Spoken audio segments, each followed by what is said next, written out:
Los Auténticos Decadentes, estamos con Fernando Sánchez, que es escritor de la biografía de Los Auténticos Decadentes, que está Raguito con nosotros. Gracias, Fernando, por estar. ¿Todo bien, chicos? Rago, ¿qué tenés en la mano? Bueno, tenemos este libro que es la primera y única biografía de Los Decadentes, que es una banda que tiene muchas más capas y cosas que la gente no sabe que las que se sabe.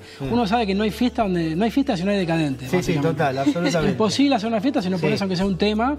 Aparte, esta es una banda que, por ejemplo, ya le hemos hablado acá, en México son importantísimos. Y después también es una banda que en el rock, todo el rock, hace muchos años, mucho antes que la gente y la prensa los amaba y los respetó siempre.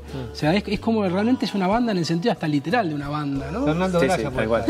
Bueno, eso me contaba fuera, yo le hacía ya preguntas fuera, porque como soy ansioso y quiero saber, le hacía preguntas fuera de cámara, fuera de aire, y me contaba que ellos, el origen, o varios de ellos, es del rock, más allá que después se caracterizaron por ser una música más de fiesta, fiestera. Sí, sí, es una banda de rock que derivó en géneros a otras cosas.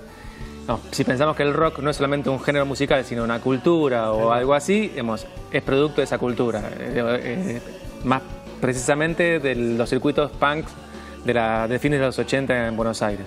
Ese es el origen, es paracultural. ¿Cuál de ellos? ¿Quiénes de ellos, por ejemplo? Todos. La banda se formó como grupo punk. De hecho...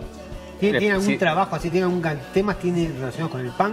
No sé, punk tipo, no sé, Los Violadores, que no tengo ni idea de los 80. Claro, es una banda posterior, pero por ejemplo, Serrano, que es uno de los principales compositores, el autor, por ejemplo, de la canción de recién, y también de esta, fue integrante de Todos Tus Muertos, que es la banda más importante del punk combativo, digamos, de fines de los 80. Tocó muy poco tiempo ahí porque lo que decía él es que no le gustaba tocar en vivo, era como tímido, prefería tocar de espaldas al público y no estaba de todo bueno. Entonces dejó de tocar. Vicio, ¿viste? Yo vi la película de Vicio, viste que estaba dado vuelta. Pero lo que pasaba es que, por ejemplo, el primer disco de Todos Tus Muertos tiene 5 por lo menos canciones que son de él. Muy interesante. Y el principal hit de Todos Tus Muertos, que es Gente que no, es de Serrano. Ah, mirá. ¿Ellos son cuántos? ¿Son 12? Son 12. Son 12. Y en general, en la misma banda, la inmensa mayoría son de los que se originaron. ¿En qué año se formaron? En el 86. 86. Y el primer disco es del 89. O sea, 30 años cumplieron. Claro. Festejaron 30 años el año pasado, lo siguen festejando hasta ahora todo el año y terminan de festejarlo en México, en un festival, en un show de ellos. Claro. Súper masivo, en un lugar muy grande. Te contaba un poco este tema de ellos. Ellos puede ser que iniciaron una beta del rock, de la música, que no existía antes, y que por ejemplo los Sultanes y otras bandas lo han seguido. Esta beta quizá más farandulera, no farandulera, sino más fiestera del rock. Más fiestera. Sí, en un punto creo que sí. Hay antecedentes de rock y música divertida, que los tweets son previos, tal cual. Y son como una especie de antecedente posiblemente. Pero sí, digamos,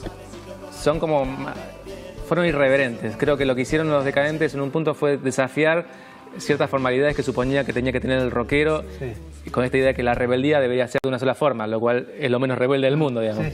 Fernando, a mí me encantaría saber cómo se da todo esto del libro. Yo sé que desde chiquito estaba leyendo, sos fanático de ellos, pero ¿cómo surge esto del libro? ¿Qué contacto pudiste tener con ellos? ¿Trabajaste siempre en el medio también? Sí, en realidad la historia es un poco curiosa. Yo empecé a trabajar en la revista Humor como cadete en el año 88 y cuando entré a trabajar me enteré que el que se había ido de ese puesto en el que yo fui a cubrir como cadete era Gastón Bernardú, que es uno de los percusionistas de Los Decadentes. O sea que mi inicio como periodista tiene mucho que ver con el inicio como músico de Gastón, porque Gastón se fue del puesto de cadete de la revista para dedicarse a la música. Así que ahí empecé a conocerlos.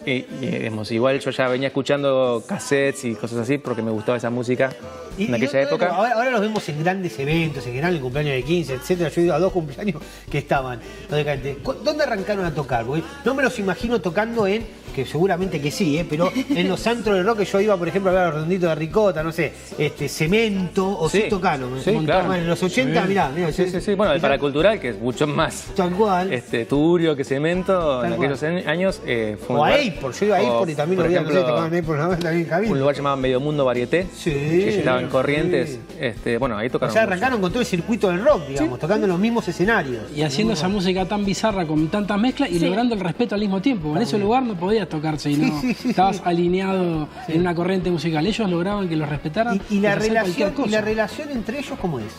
Pésima. No sé.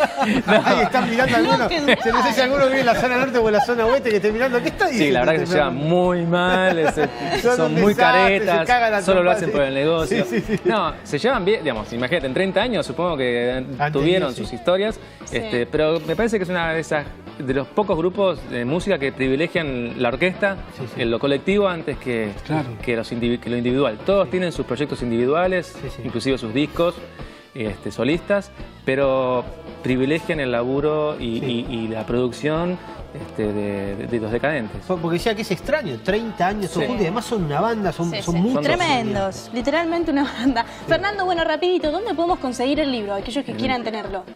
Todas las librerías del país. Perfecto.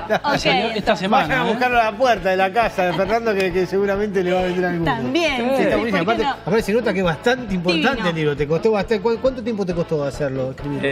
Y estuve, digamos, un año, ponerle ¿Y entre por qué entrevistas y todo. decidiste hacerlo? Más allá de porque conocías todo el background, ¿por eso decidiste hacerlo? Sí, me lo propusieron los de la editorial, los de Planeta.